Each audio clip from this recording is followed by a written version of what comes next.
ჩვენი საუბრის თემაა გალაქტიონ ტაბიძის პრესიმბოლისტური პერიოდის შემოქმედება.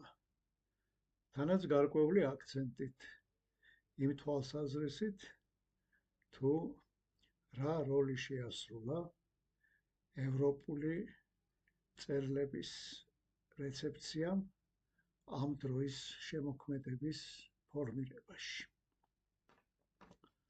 სანამ ქართული ახალი პოეზიის ლიდერი და ქართული ლექსის რეფორმატორი გახდებოდა, რაც აისახა გალაქტიონის ეპოქალურ წიგნში არტისტული ყვავილები,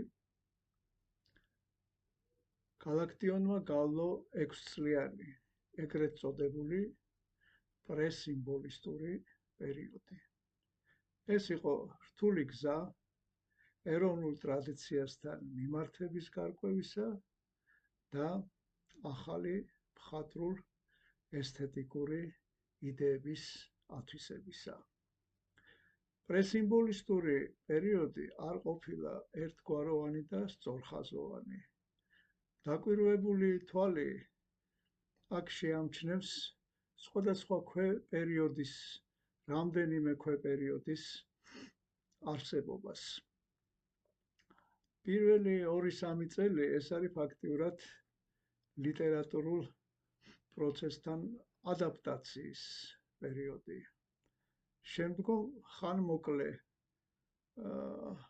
მონაკვეთი ახალ პოეზიასთან, კერძოდ სიმბოლიზმთან ურთიერთობის გარკვევისა. შემაჯამებელი კი არის გალაქტიონის მიერ რომანტიკული პოეტური ტრადიციის რესტავრირება და გზის გაკალვა ახალი პოეზიისაკენ. მოდით თვალი მივადევნოთ ამ პროცესს. გალაქტიონის დებიუტი 1908 წელს შედგა, როდესაც იგი 17 წლის ჭაბუკი იყო. მიუხედავად ამისა, შეიძლება ითქვას, რომ მისი ლექსი სრულიად აკმაყოფილებდა იმ დროის ტექნიკურ სტანდარტებს, ხოლო შინაარსობრივად ის მოქცეული იყო გავრცელებულ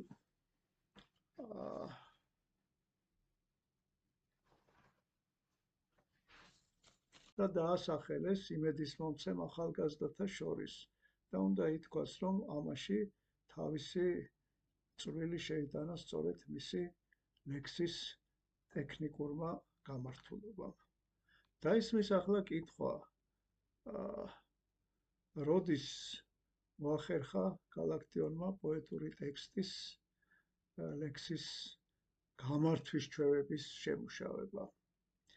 ბევრისთვის ცნობილი არ არის, რომ გალაქტიონმა ძალიან ადრე 13-14 წლის ასაკში დაიწყო და სანამ ესე იგი მისი დებიუტი შედგებოდა, დაწერილი ჰქონდა 500-მდე ლექსი და არაერთი პოემა. საერთოდ უნდა ითქვას, რომ სასულიერო სასწავლებელში ყოფნის პერიოდში გალაქტიონი გამოირჩეოდა ლიტერატურის, კერძოდ პოეზიისადმი უჩვეულო სიყვარულით და ძალიან ბევრს კითხულობდა. კითხულობდა, რასაკვირველია, უპირველეს ყოვლისა ქართველ კლასიკოსთა ნაწარმოებებს, აგრეთვე პუშკინის, ლერმონტოვის ლექსებსა და პოემებს. ჩვენთვის კი საინტერესოა ამჯერად, რას ეცნობოდა გალაქტიონი ევროპული ლიტერატურიდან. როგორც მისი ჩანაწერები საარქივო მასალა გვიდასტურებს, გალაქტიონი გაეცნო ანტიკური ხანიდან ბერძნულ მითებს, აგრეთვე ჰომეროსის ოდისეას. უნდა ითქვას, რომ 10-იანი წლების დასაწყისში გალაქტიონმა თარგმნა ამ ეპიკური პოემის 1/3. ახალი ლიტერატურიდან გალაქტიონი კითხულობს სერვანტესის დონ კიხოტს, რომელიც გაგრძელებებით იბეჭდება იმდროინდელ პრესაში. შემდგომი ავტორი კი გახლავთ შექსპირი, კითხულობს ჯერ მაკბეთს, შემდეგ ჰამლეტს და მეფე ლირს უნდა ითქვას, რომ შექსპირის კითხვამ გამოძახილი ჰპოვა მის ადრეულ ლირიკაში. მე მხედველობაში მაქვს ოფელიას ციკლის რამოდენიმე ლირიკული ლექსი. ლირის სახენ კი გაიელვა მის ერთ-ერთ ყველაზე უფრო პოპულარულ ლექსში მერი.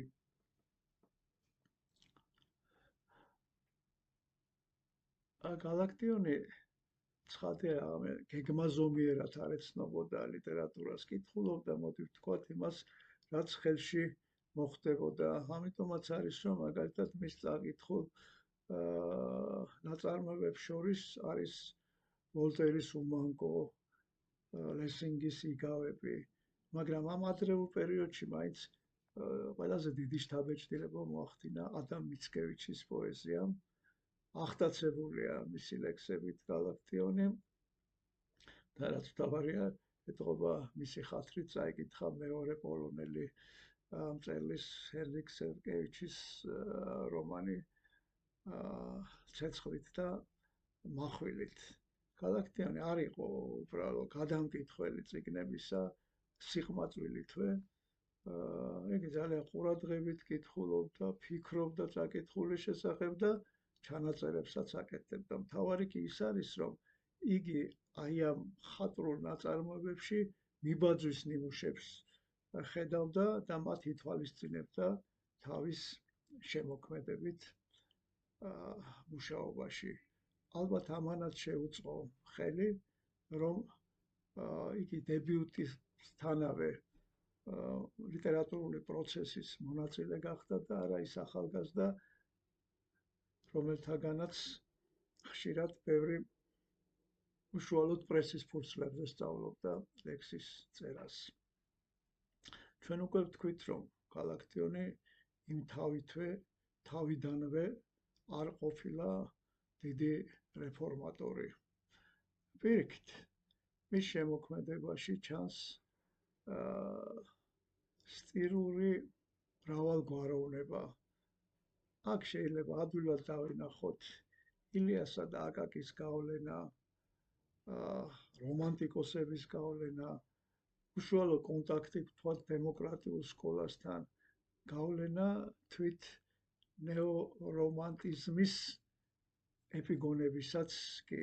ყოველივე ეს წარმოქმნიდა სტილის სიჭრელეს და გალაქტიონს ემუქრებოდა ეპიგონობის საფრთხე, მაგრამ ისი ნიჭიერება თავიდანვე იმაში გამოჩნდა, რომ მან ალღო აუყო ეპოქის ტენდენციებს და იგრძნო, რომ აუცილებლივ საჭირო იყო განახლება.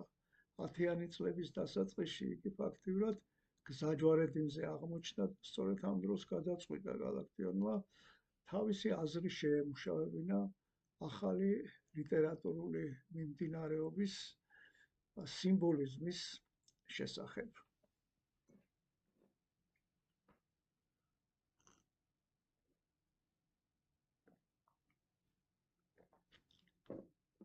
ჩვენამდე მოღწეულია გალაქტიონის ერთი ვრცელი ხელნაწერი, სათაურით სიმბოლიზმი უცხო და ქართულ პოეზიაში. ეს არის ფაქტიურად მასალები მოხსენებისათვის.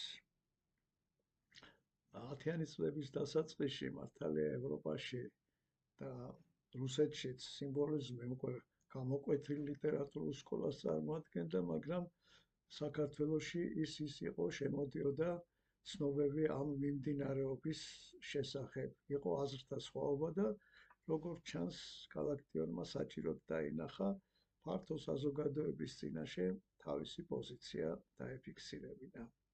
სიტყვა უცხო მოხსენების სათაურში გულისხმობს ფრანგ და რუს სიმბოლისტებს. მართლაც მოხსენებაში ფრანგებიდან გალაქტიონი ეხება მალარმეს, მეტერლინკის, პოლ ვერლენის ლექსებს, ხოლო რუსებიდან ვალერი ბრიუსოვის, კონსტანტინ ბალმონტის და ანდრეი ბელის შემოქმედებას. ამ თავითვე ვიტყვით, რომ როგორ პარადოქსულადაც არ უნდა მოგოჩვენოთ, გალაქტიონის დამოკიდებულება სიმბოლიზმისადმი არის მკვეთრად უარყოფითი. ასე მაგალითად, როდესაც იგი აფასებს მალარმეს ლექსებს, არ მოსწონს ის, რომ ამ ლექსებს ახასიათებს შინაარსობრივი ბუნდოვანება და გაურკვევლობა, არ ჩანს იდეური ტენდენცია, არ მოსწონს აგრეთვე მას ლექსების ხელოვნური ენა, განსაკუთრებულ გულისწყრომას კი იწვევს სტილის სიბნელე და შეუღწევადობა. საინტერესოა მეტერლინკის შეფასება, კერძოდ გალაქტიონი იწუნებს, მისთვის გაუგებარია უბრალოდ მეტერლინკის ისეთი სახეები, როგორიც არის თეთრი ლოცვა, ლურჯი სიზმარი და მისთანანი. არადა სულ რამოდენიმე წლის შემდეგ გალაქტიონი თვითონვე ქმნის ამ ტიპის სახეებს თავის მოდერნისტულ ლირიკაში. ეთყობა, როდესაც მოხსენება იწერებოდა გალაქტიონისათვის ჯერ კიდევ უცნობი თუ გაუგებარი იყო ამ რთული ფსიქოლოგიური სახეების შექმნის მექანიზმი და განსაკუთრებით ის სოფხედელობრივი საფუძველი, რომელიც მათ შექმნას განაპირობებდა.